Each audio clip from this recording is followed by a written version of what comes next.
दोस्तों अगर अभी इन दोनों स्मार्टफोन के बीच में कंफ्यूज है तो आज की इस वीडियो में हम इन दोनों स्मार्टफोन का कंपैरिजन करने वाले हैं और ये बताएंगे इन दोनों स्मार्टफोन में से आपके लिए कौन सा स्मार्टफोन बेटर रहने वाला है। दोनों स्मार्टफोन की प्राइसिंग ऑलमोस्ट सेम देखने को मिल जाती है, इंक्लूडिंग बैंक ऑफर। ये स्मार्टफोन 24,999 के आसपास मिलने वाले हैं। बात करो अगर बॉक्स कंटेंट की तो यहाँ पर दोनों स्मार्टफोन में सारी ही चीजें देखने को मिल जाती है और जो डिजाइन है वो पॉलीकार्बोनेट या फिर प्लास्टिक वाला देखने को मिलने वाला है। मेरे पास जो रियलमी का वेरिएंट है ना, व्हाइट वाला अवेलेबल नहीं था तो ब्लू वाला परचेस किया है। यहाँ पर बैक में वीगन लेदर वाला डिजाइन देखने को मिल जाता है और जो कलर है थोड़ा सा उड़ा उड़ा सा फील होता है। और iQOO 10R का हमारे पास ब्लू वाला वेरिएंट है। रियलमी के सारे ही वेरिएंट में UFS 3.1 की स्टोरेज मिलती है, पर अगर आप 10R के 256GB रोम वाले वेरिएंट के साथ जाते हैं तो वहां पर UFS 4.1 की स्टोरेज मिलती है। बाकी देखो इन हैंड की बात करूं तो P3 ultra in hand premium feel होता है। फ्रंट से भी थोड़ी सी कर्व डिस्प्ले होने की वजह से और स्लाइटली सीमर होने की वजह से थोड़ा सा हल्का भी फील होता है। और जो 10R है 6400 mAh की एक बड़ी बैटरी के साथ आता है, जिसकी वजह से कहीं ना कहीं थोड़ा सा वेट ज्यादा है, इतना भी ज्यादा नहीं है। यहाँ पर फ्लैट डिस्प्ले देखने को मिल जाएगी। साइड बाय साइड अगर डिस्प्ले की बात करूं तो P3 अल्ट्रा की डिस्प्ले क्वाड कर्व होने की वजह से प्रीमियम फील होती है और बेजल सिमेट्रिकल और स्लिमर देखने को मिल जाते हैं as compare to 10R। 10R की डिस्प्ले भी तगड़ी है, 144Hz के रिफ्रेश रेट के साथ आती है, जहां पर ऊपर की साइड और साइड बेजल्स तो स्लिम है पर नीचे के बेजल्स थोड़े से मोटे देखने को मिल जाएंगे। बात रही डिस्प्ले साइज की तो P3 अल्ट्रा में 6.83 इंचेस की एक 1.5 के AMOLED पैनल मिलती है, 120Hz के ऊपर रिफ्रेश रेट मिलेगा। और 10R में 6.78 इंचेस की 1.5 के डिस्प्ले फ्लैट डिजाइन के साथ स्मार्टफोन आता है। बाकी YouTube में दोनों स्मार्टफोन में HDR का सपोर्ट मिल जाता है, AMOLED डिस्प्ले के साथ आते हैं। साइड बाय साइड कंपेयर करने पे डिस्प्ले बिल्कुल सेम ही लगती है। दोनों के दोनों स्मार्टफोन पंची है, शार्प है। P3 अल्ट्रा में गोरिल्ला ग्लास 7 आई का प्रोटेक्शन मिलता है, 10R में शॉर्ट सेंसेशन का प्रोटेक्शन दिया गया है। डिजाइन की बात करूं तो हमारे पास जो वेरिएंट है इसके बैक में वीगन लेदर देखने को मिल जाता है, जहां पर फिंगरप्रिंट्स ना के बराबर आते हैं। कैमरा मॉड्यूल रियलमी में शायद मेटल का यूज करा है, मैट फिनिश के साथ आता है। और अगर बात करूं 10R की तो 10R प्लास्टिक बैग के साथ आता है, पर इन हैंड प्रीमियम प्लास्टिक या फिर ग्लास जैसी फीलिंग देता है। और मैट फिनिश है तो यहाँ पर बैग में फिंगरप्रिंट इतने इजीली नहीं आते हैं। कैमरा मॉड्यूल यहाँ पर ग्लास का देखने को मिल जाता है। सिम ट्रे डुअल सिम वाली मिल जाती है, हाइब्रिड सिम स्लॉट दोनों में ही अवेलेबल नहीं है। ऊपर की साइड दोनों ही स्मार्टफोन में IR ब्लास्टर और माइक देखने को मिल जाते हैं। और अगर वीडियो पसंद आ रही है तो वीडियो को लाइक और चैनल को सब्सक्राइब भी कर दीजिए। बात करूं ब्राइटनेस की तो P3 अल्ट्रा में 1200 नीट्स की हाई ब्राइटनेस और 1500 नीट्स की पिक ब्राइटनेस मिल जाती है। और 10R में 1800 नीट्स की हाई ब्राइटनेस और 4500 नीट्स तक की पिक ब्राइटनेस देखने को मिलती है। पर देखो मैंने दोनों स्मार्टफोन को साइड बाय साइड कंपेयर करके देखा है, इतना बड़ा कुछ डिफरेंस देखने को नहीं मिलता है। दोनों स्मार्टफोन की डिस्प्ले ब्राइट है और सनलाइट में भी बहुत ही अच्छे से वर्क करती है। और जो रियलमी है ना, यहाँ पर सेटिंग में एक्स्ट्रा ब्राइटनेस का सपोर्ट भी मिल जाता है, जिसे अगर आप ऑन करते हैं तो ये 10R से भी ज्यादा ब्राइट फील होती है। बाकी दोनों स्मार्टफोन में इन डिस्प्ले फिंगरप्रिंट स्कैनर मिलता है, फिंगरप्रिंट प्लेसमेंट नीचे की साइड मिल जाएगा और अभी तक यूज करते वक्त मुझे यहाँ पर कोई भी दिक्कत नहीं आई है। हैप्टिक्स भी तगड़े देखने को मिल जाते हैं दोनों स्मार्टफोन में, पर रियलमी में ओ हैप्टिक्स दिए गए हैं, जिसकी वजह से जो हैप्टिक एक्सपीरियंस मिलता है ना, जो रिस्पॉन्स मिलता है वो बहुत ही अच्छा देखने को मिल जाता है। 10R का भी अच्छा है। P3 अल्ट्रा में IP68 69 का सर्टिफिकेशन देखने को मिल जाता है, जो कि एक एक्स्ट्रा एज देता है। यूज करते वक्त पानी में गिर जाता है तो कोई भी दिक्कत यहाँ पर नहीं आने वाली है। और 10R में थोड़ी सी प्रॉब्लम आ सकती है क्योंकि कॉस्ट कटिंग करी है, IP65 का यहाँ पर सर्टिफिकेशन देखने को मिलता है और स्मार्टफोन वाटर रेजिस्टेंट कम है तो थोड़ा सा बचा के यूज करना। वैसे तो P3 अल्ट्रा को भी बचा के करना क्योंकि IP69 का सर्टिफिकेशन जरूर मिलता है, पर पानी अंदर जाने पर वारंटी नहीं मिलेगी। बाकी अभी बात कर लेते हैं दोनों स्मार्टफोन के मेन चीज की, जो की है परफॉर्मेंस। P3 अल्ट्रा में Dimensity 8350 वाला प्रोसेसर मिलता है, लेटेस्ट प्रोसेसर है 4nm वाला। 10R में 8H Gen 3 वाला प्रोसेसर देखने को मिल जाता है, जो कि 8 Gen 2 के आसपास की परफॉर्मेंस निकाल के दे देगा और बहुत ही कैपेबल प्रोसेसर है। दोनों स्मार्टफोन में मैंने यहाँ पर मल्टीपल टाइम Antutu टेस्ट किया था। 10R का जो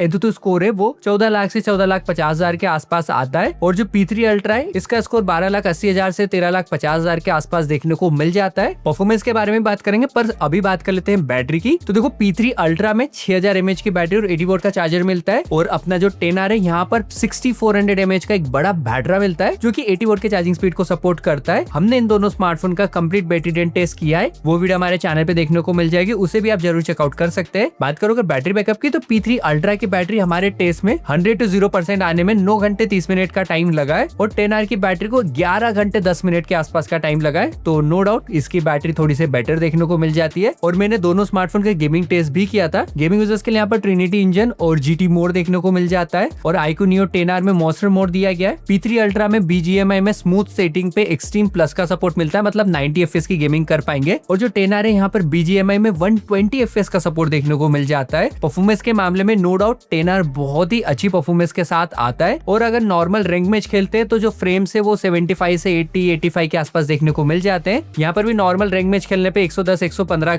FPS का सपोर्ट देखने को मिल जाता है। दोनों स्मार्टफोन में बाईपास चार्जिंग, मोशन कंट्रोल और इनबिल्ट FPS मीटर का सपोर्ट भी देखने को मिल जाता है। P3 अल्ट्रा है ना, यहाँ पर जब मैंने गेमिंग टेस्ट किया तो इसकी बैटरी 2 घंटे की कंटिन्यू गेमिंग में, जहाँ पर स्क्रीन रिकॉर्डिंग भी ऑन करी थी, उसके बाद इसकी बैटरी 53% पे आ गई थी। मतलब बहुत ही ज्यादा बैटरी ड्रॉप यहाँ पर देखने को मिला है। 10R है, इसने तो बहुत ही अच्छे से वर्क करा था। 2 घंटे के बाद भी इसकी बैटरी कुछ 70-75% के आसपास थी। और अगर बात करूं हीटिंग की, तो हमने जब बैटरी डेंट टेस्ट किया था तो BGMI 2 घंटे प्ले करने के बाद जो P3 अल्ट्रा की बैटरी वो 49 डिग्री पे आ गई थी और 10R की बैटरी 50 डिग्री पे थी। तो इतना कुछ मेजर डिफरेंस देखने को नहीं मिलता हीटिंग में। और नॉर्मली भी अगर आप गेमिंग करते हैं तो 47-48 डिग्री के आसपास स्मार्टफोन का टेम्परेचर जाने वाला है। परफॉर्मेंस को बेटर समझने के लिए हमने यहाँ पर बूटअप टेस्ट किया, जहाँ पर iQOO जल्दी बूटअप हुआ। BGMI को ओपन करने पे iQOO स्लाइटली फास्टर निकला। उसके बाद हमने काइनमास्टर टेस्ट भी किया था, जहाँ पर काइनमास्टर में दोनों स्मार्टफोन में आप 4K 860 FPS तक की वीडियोस को एक्सपोर्ट कर पाएंगे। और एक्सपोर्ट टेस्टिंग में जो 10R है वो बहुत ही ज्यादा आगे था और P3 अल्ट्रा को ऑलमोस्ट डबल टाइम लगा है 10R के कंपैरिजन में। अभी बात कर लेते हैं स्मार्टफोन की UI की, तो दोनों smartphone Android 15 out of the box मिल जाते हैं। P3 अल्ट्रा में यहाँ पर 2+3 इयर्स के अपडेट मिलने वाले हैं और जो 10R है यहाँ पर 3+4 इयर्स के अपडेट्स देखने को मिल जाएंगे। तो अपडेट के मामले में नो डाउट 10R बहुत ही अच्छा निकल के आता है और लॉन्ग टर्म यूजर्स के लिए एक बेटर चॉइस रहने वाली है। और जो P3 अल्ट्रा ने यहाँ पर अपडेट तो कम मिलते ही मिलते हैं, उसके साथ साथ इनके इतने सारे स्मार्टफोन्स लॉन्च हो रहे हैं अभी के टाइम पे, मुझे नहीं पता ये अपडेट्स को कैसे हैंडल करने वाले हैं अलग अलग स्मार्टफोन के लिए। और अगर बात करूं UI की, एनिमेशन की, तो दोनों स्मार्टफोन में app opening, app closing animation देखने को मिल जाता है। स्मूथली डिस्प्ले वर्क करती है। देखो साइड बाय साइड कंपेयर करके बताओ ना, तो 10R जो है ना, ऐप ओपनिंग, ऐप क्लोजिंग करते वक्त स्नैपी और फास्ट फील होता है। और जब मैं एप्स ओपन भी कर रहा था तो 10R स्लाइटली फास्टर था। पर P3 अल्ट्रा के जो एनिमेशन देखने को मिल जाते हैं, जो UI देखने को मिलता है ना, वो बहुत ही ज्यादा स्मूथ फील होता है। बाकी उसके साथ साथ यहाँ पर दोनों ही स्मार्टफोन में ब्लॉटवेयर देखने को मिल जाएंगे। हालांकि 10R में थोड़े से कम है। P3 अल्ट्रा में हॉट गेम्स, हॉट एप्स का एक अलग ही सेक्शन मिल जाएगा।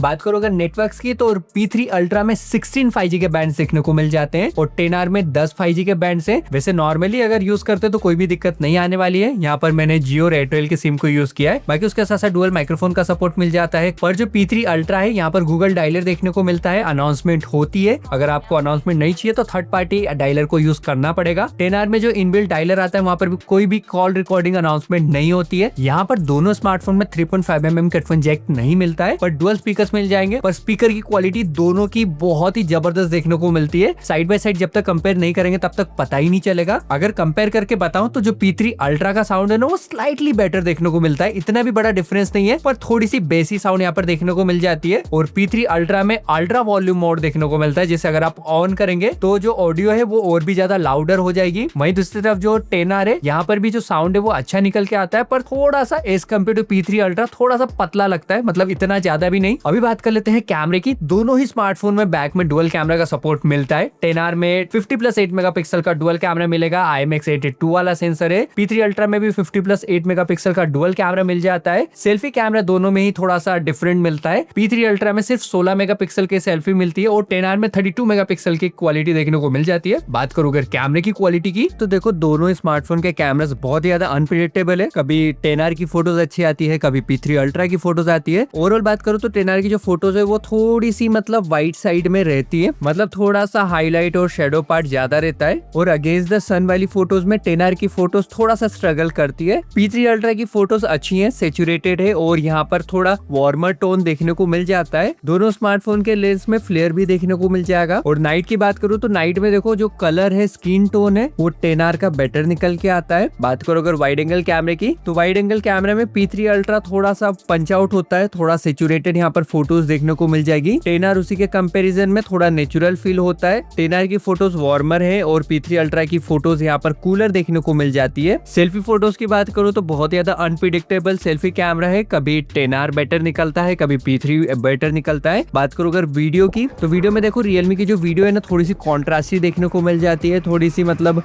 डिसेचुरेटेड फील होती है एज कम्पेयर टू 10R। और 10R की वीडियो थोड़ी ज्यादा सेचुरेटेड फील होती है और इस टाइप की कुछ साउंड क्वालिटी देखने को मिलती है। तो दोनों स्मार्टफोन में 4K 60 FPS तक की वीडियो रिकॉर्ड करने का ऑप्शन मिल जाता है और इस टाइप की कुछ साउंड क्वालिटी देखने को मिलने वाली है। सब्सक्राइब कर दो। दोनों स्मार्टफोन में स्टेबलाइजेशन अभी के टाइम पे ऑफ है। अगर तो दोनों स्मार्टफोन में स्टेबलाइजेशन का सपोर्ट जरूर मिल जाता है, पर Realme में अगर स्टेबलाइजेशन ऑफ करते हैं तो 1080p at 60 fps की वीडियोस रिकॉर्ड होती है, और अपना जो iQOO है यहाँ पर 4K 8 पे स्टेबलाइजेशन को ऑन कर सकते हैं। तो एक बार ऑफ करते स्टेबलाइजेशन ऑन करके चेक कर लेते हैं। अभी के टाइम पे दोनों स्मार्टफोन में स्टेबलाइजेशन ऑन हो गया है। Realme में 1080p at 60 fps पे वीडियो रिकॉर्ड हो रही है, और iQOO में 4K 60 fps पे रिकॉर्ड हो रही है। क्वालिटी में नो डाउट डिफरेंस होगा। और स्टेबलाइजेशन की बात करूँ तो कुछ इस टाइप का स्टेबलाइजेशन मिल जाता है। iQOO में वैसे अभी के टाइम पे हमने स्टैंडर्ड स्टेबलाइजेशन को रखा है।